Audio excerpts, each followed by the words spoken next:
দিল্লিতে নামলাম। এই যে সবাই ট্রেন থেকে নামলো দিল্লি, এখনো নামেনি, এখনো বাকি আছে কিছু। দিল্লিতে নামা হলো, নিউ দিল্লি যাবো, নিউ দিল্লি যাবো। হ্যাঁ আমি তো আছি। চলো দিল্লি চলো। দিল্লিতে নেমেছি, এবার আমরা মেট্রো করে বা অন্য গাড়ি করে যাবো রেস্ট নিতে একটা হোটেলে যাওয়ার পরে আজকে ঘুরবো দিল্লিতে।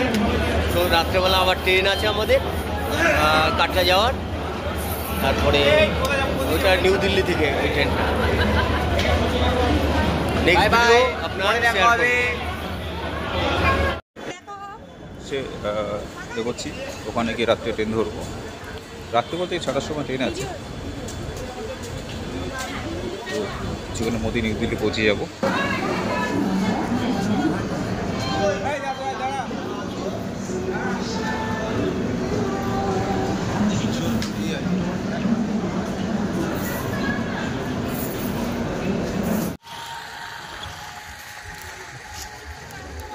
অটো করে বা ওলা করে নামলাম এখন আমরা, নেমে এখন হেঁটে হেঁটে নিউ দিল্লি স্টেশনের দিকে যাচ্ছি।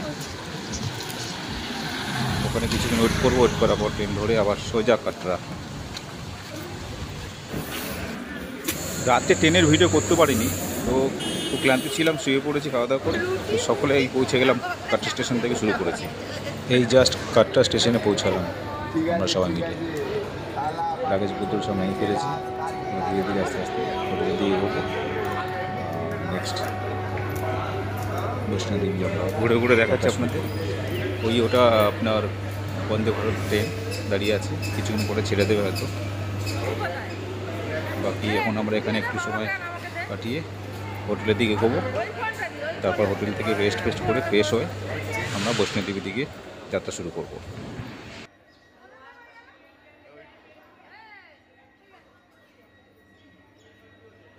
এখানে যে যার মতো সেলফি তুলছে, ভিডিও করছে, যে যার বন্ধুকে পাঠাচ্ছে যে আমি কাটরা পৌঁছে গেছি।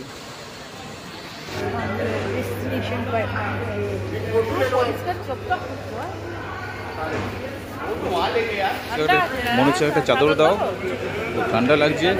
হ্যাঁ, বলা যায় না কখন কী হয়ে যায়। দাও চাদর দেখতে।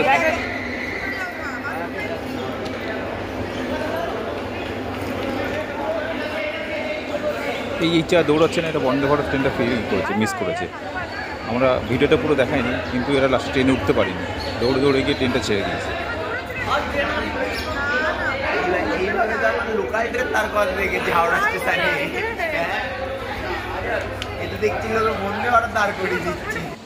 এই দেখছেন এটা কাটরা স্টেশন আউটসাইড, এটা খুব সুন্দর দেখতে। রেস্ট করে সকালে খুব শিগগিরই রাত্রি বেরিয়ে গেছি আমরা বৈষ্ণোদেবী যাত্রাতে। হেঁটে হেঁটে অটো করে এখানে পৌঁছালাম। এখানে এসে ভাবছি একটু হালকা নাস্তা করে বেরিয়ে যাবো। কেন দুপুরে কোথায় খাবার খাবো, হয়তো নাও খেতে পারি, সময় পাবো কি না। তো এখানে একটু হালকা নাস্তা করে আমরা আস্তে আস্তে গেটের দিকে এগোবো। এরা সব নাস্তা করে নিচ্ছে, একটু খেয়ে নিচ্ছে, খেয়ে নিয়ে এখনই এখান থেকে বেরিয়ে যাবো। 40 টাকা, এই জন্যই তো বলছি।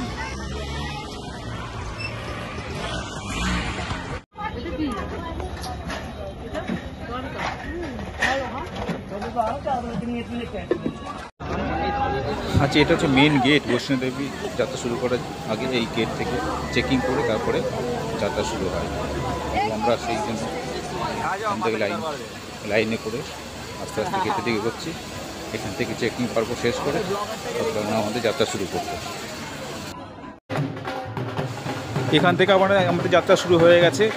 এ দেখছি ঢাক ঢোল বাজানো শুরু করেছে সবাই।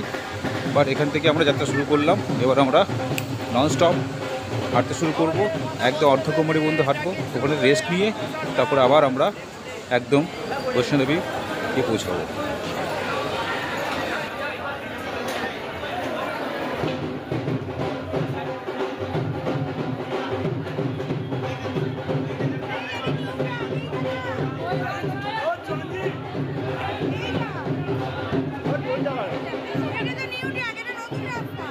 2-3 বার এসে ঘুরে গেছে।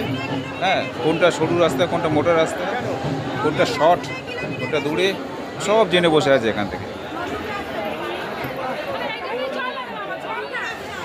হ্যাঁ, বেবি ঠিক বলেছে, যেদিকে লোক সেদিকে আমরা সবাই, ফাঁকা রাস্তায় যাবো না আমরা।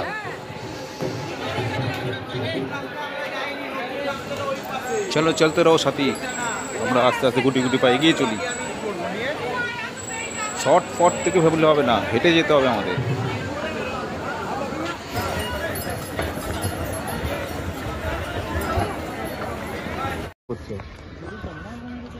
ডায়লগটা কম মা, ঠিক আছে? আমি তো শর্টকাটে যেতে গেলে এখানে সিঁড়িতে উঠলে শর্টকাট, অনেকটা শর্টকাট হবে, কিন্তু এখানে কে বদমাইশি করে 350 স্টেপ ছিল সিঁড়ি, সেটা মুছে 335টা সিঁড়ি দেখা যাচ্ছে, লেখা আছে এখানে, আর 0টাকে মুছে দিয়েছে। হ্যাঁ, তো এরকম বদমাইশি করছে সবাই। আমরা তো উঠে 35টা সিঁড়ি উঠেছি, তারপরে দেখছি সিঁড়ি শেষ হচ্ছে না। হ্যাঁ, বাস হয়ে গেল আমাদের।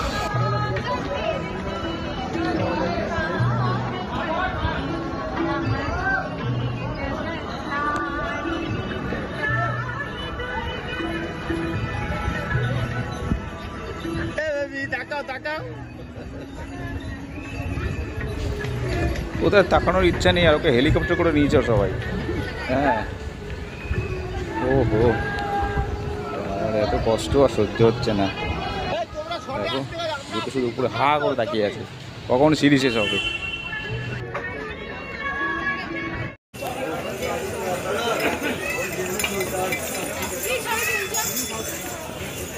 কি ছবি তুলছো? খিচ মেরে ফটো, তুই বুঝতে পারছিস না কি বলছো তোকে?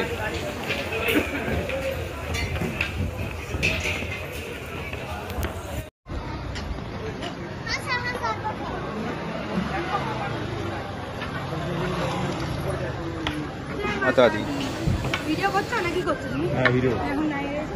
কোথায় যাচ্ছে? ও দূরে কাজ জন্য করছে ওখানে। হ্যাঁ,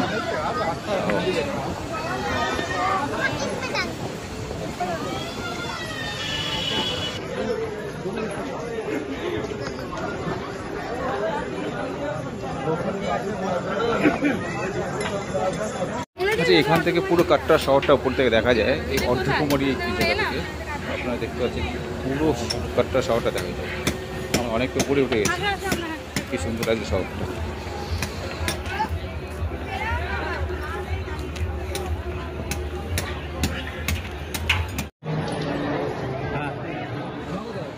এই আমরা অর্ধকুমারী এসে পৌঁছেছি, এটা অর্ধকুমারী।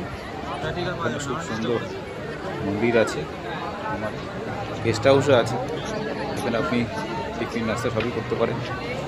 লঙ্গর আছে এখানে, জায়গাটা খুব ভালো। মনে হবে না যে তুমি হয়তো পাহাড়ের উপরে আছো। এখান থেকে একটু রেস্ট করে আমরা বেরিয়ে যাব। মোটামুটি হাফ এসে গেছি, এখন হাফ বাকি আছে।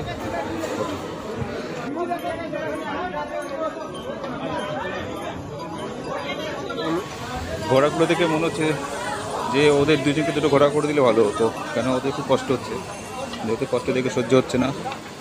ভাবছি ওদের ঘোড়া করে দেবো, আস্তে আস্তে এগিয়ে যাবো, আমার পরে আস্তে আস্তে ফিরে যাবো, কত সময় লাগবে। হ্যাঁ, ভিডিও।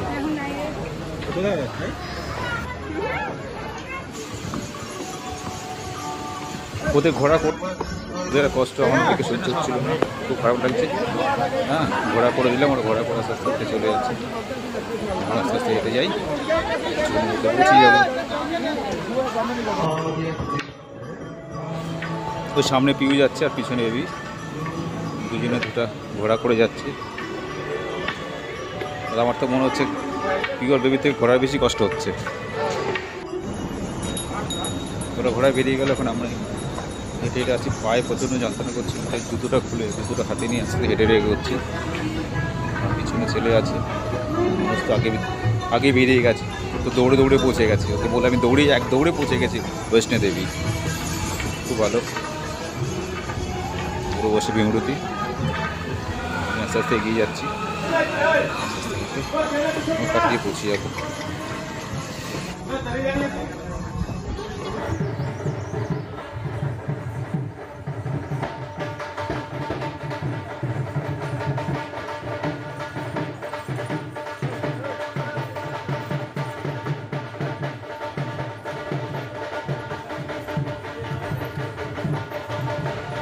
অনেকক্ষণ হেঁটেছি, এবার একটু নেচেই নি, দাঁড়াও, নাচো সবাই, এই নাচো।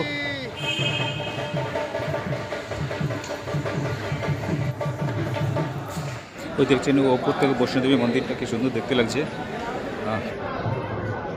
এই পৌঁছে গেছি আমরা। উপরে খুব সুন্দর ডেকোরেশন করেছে ফুল দিয়ে, দেখার মতো। পুরো যাত্রাটাই তো উপরে শেডের উপরে আমরা গেছি, উপরে কোনো রোদ করতে কোনো প্রবলেম হয়নি। ভিতরে এখানে কাছাকাছি এসে এত সুন্দর ডেকোরেশন করেছে ফুল দিয়ে, দেখার মতো, খুব সুন্দর। তো এখানে আমাদের ব্যাগ, লাগেজ, ফোন এগুলো লকারে রেখে তারপরে আমরা দর্শনে এগোবো। তো এখানে কিছু ভিডিও তুলে নিচ্ছি, ফটো তুলে নিচ্ছি। তুলে নেওয়ার পর লাগেজগুলো রেখে আমরা লাইনে দাঁড়াবো, কিছুক্ষণের মধ্যে হয়তো দর্শন করবো আমরা।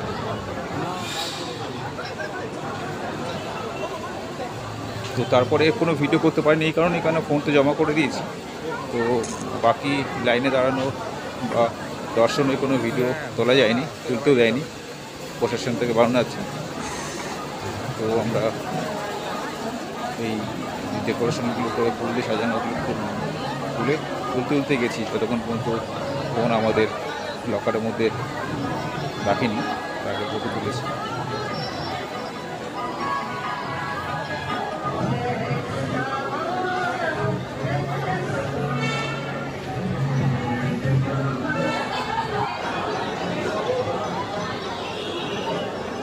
প্রচণ্ড ভিড় ছিল নবরাত্রির জন্য, এখানে প্রচণ্ড ভিড় ছিল। হয়তো নবরাত্রির আগে বা পরে আসলে হয়তো এত ভিড় হতো না, কিন্তু এই সুন্দর ডেকোরেশন, এত সুন্দর সাজানোটা দেখা হতো না। এত সুন্দর সাজিয়েছে, খুব সুন্দর সুন্দর ফুল। আমার মনে হয় সারা ভারত ইন্ডিয়ার ফুল এখানেই রেখে দিয়েছে, এনে সাজিয়েছে পুরো। খুব খুব সুন্দর লাগছিল জায়গাটা, মনে হচ্ছিল যে পাহাড়ের উপরে একটা সুন্দর জায়গাতে এত সুন্দর করে সাজাতে পারে, খুব দারুণ।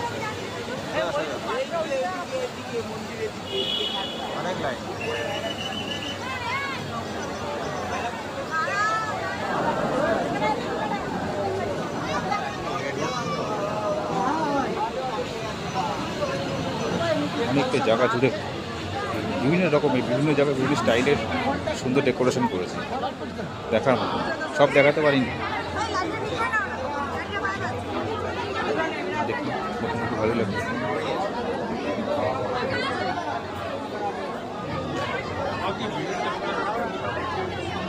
আর একবার উপর থেকে মন্দিরটা আপনাদের দেখিয়ে দিই, এই যে মন্দিরটা। তারপরে ফটো তোলা হয়নি, বাকি আর এখানেই শেষ করলাম। আর মায়ের মূর্তিটা দেখে নিন। Thank you.